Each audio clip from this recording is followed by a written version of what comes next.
Hello, everyone, and Professor Pepper. I'm Jaron Peterson, for those who don't know. I can imagine that we all have some very interesting research papers that we will be doing.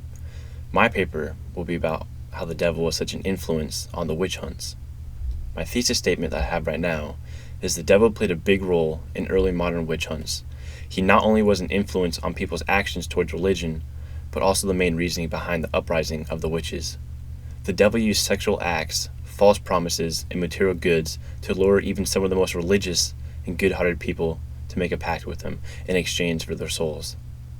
From just this little bit of persuasion and the historical question that will be talked about throughout this paper is why and how the devil has such an influence on magic, witchcraft, and people's beliefs.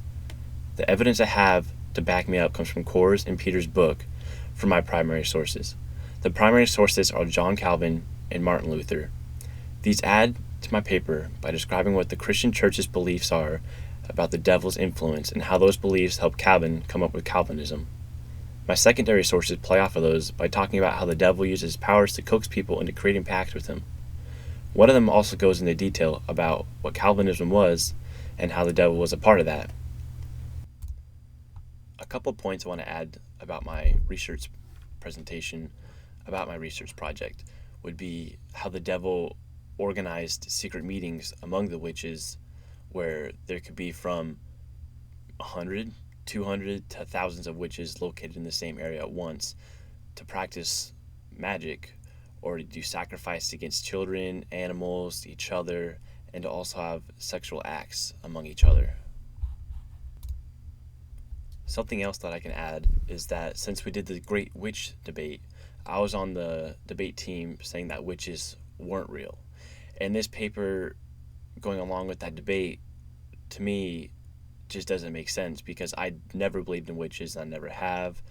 And with this class, we were learning about how there was witches, and throughout the whole time, since I said I never believed in them, it's hard for me to write this paper about how the devil took over the people to make them into witches and practice magic and to turn against their own people.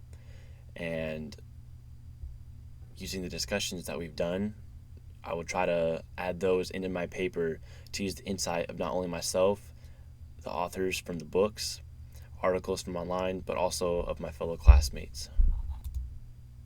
Another important point would be on page 265, Calvin says how people didn't fight against flesh and blood, but principalities, powers, and the darkness of the world.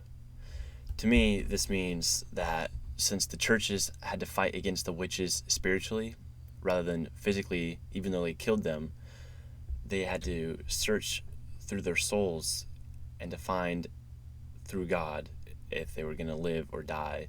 They had trials against the ones that they believed might have been faked of being witches or accused falsely, that they went out into the wilderness and had to defend for themselves for weeks to months. And if they came back, then they weren't witches. But if they didn't, then they were to die. Regardless, even if they didn't go through the trials and they were just placed as guilty, it would almost 100% be death penalty. My project adds to the scholarship of my topic by going into detail how much the devil really played into witchcraft and popular belief that in turn created new outlooks on religion, such as how Calvinism was created. I think my project helps tie up the connections that researchers before me didn't exactly talk about, like how the devil was such a big influence on society back then.